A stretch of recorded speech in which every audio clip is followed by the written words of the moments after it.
Like, share, subscribe. Eldorado by Edgar Allan Poe. Gaily bedight, a gallant knight, in sunshine and in shadow, had journeyed long, singing a song in search of Eldorado. But he grew old, this knight so bold, and over his heart a shadow fell as he found no spot of ground that looked like Eldorado.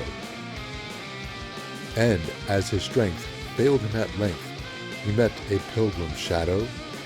Shadow, said he, where can it be, this land of Eldorado? Over the mountains of the moon, down the valley of the shadow, ride, boldly ride, the shade replied, if you seek for Eldorado. The Farmer and the Fox by Aesop.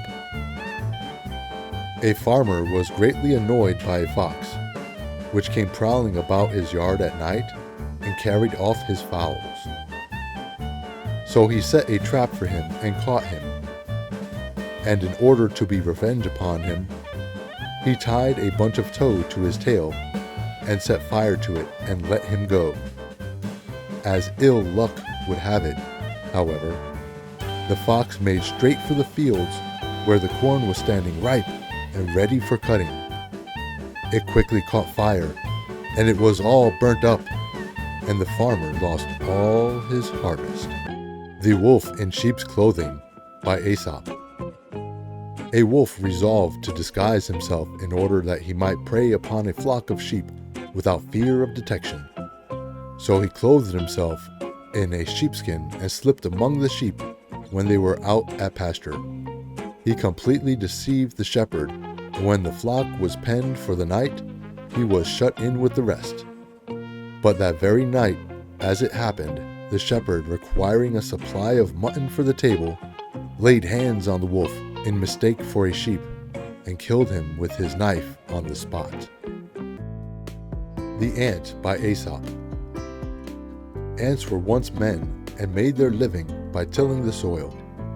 But not content with the results of their own work, they were always casting longing eyes upon the crops and fruits of their neighbors, which they stole whenever they got the chance, and added to their own store. At last their covetousness made Jupiter so angry that he changed them into ants. But though their forms were changed, their nature remained the same, and so to this day they go about among the cornfields and gather the fruits of others' labor and store them up for their own use. The Land of Counterpane by Robert Louis Stevenson. When I was sick and lay abed, I had 2 pillows at my head, and all my toys besides me lay, to keep me happy all the day.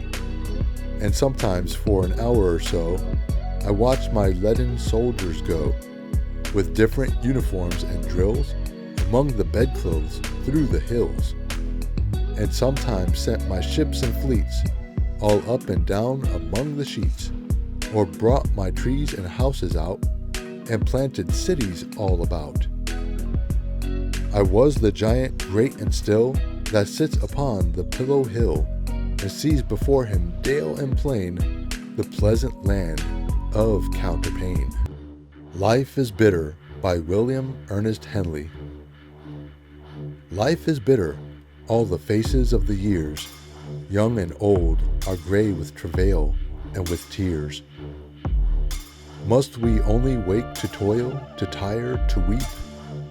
In the sun, among the leaves, upon the flowers, slumber stills to dreamy death the heavy hours.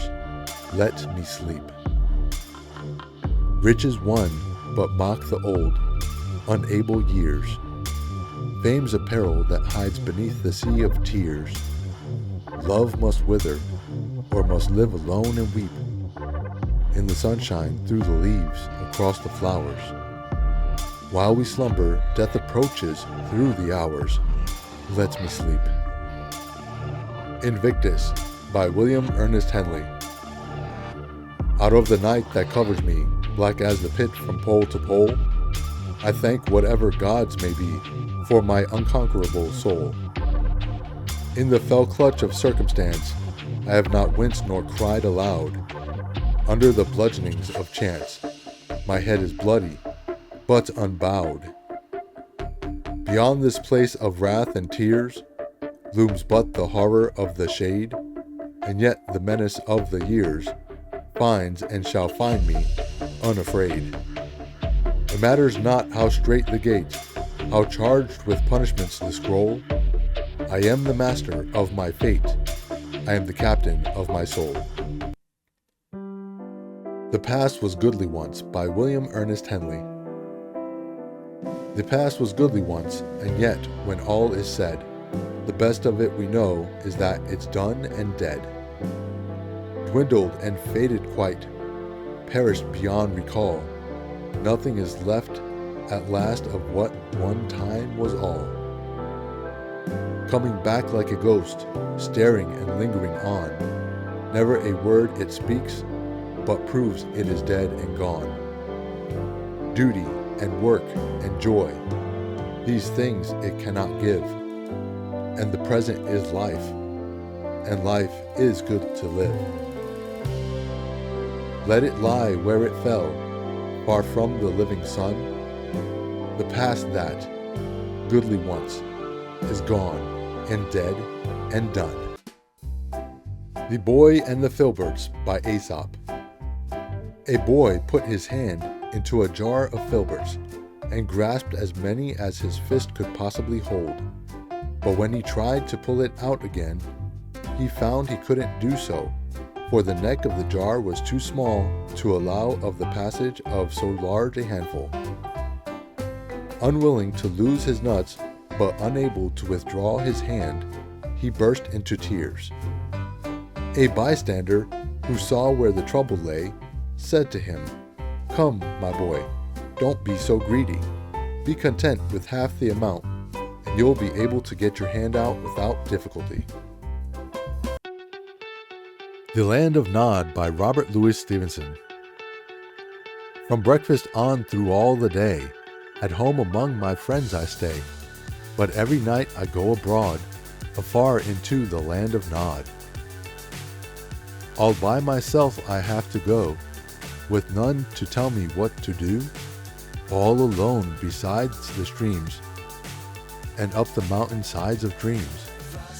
The strangest things are there for me, both things to eat and things to see, and many frightening sights abroad, till morning in the Land of Nod.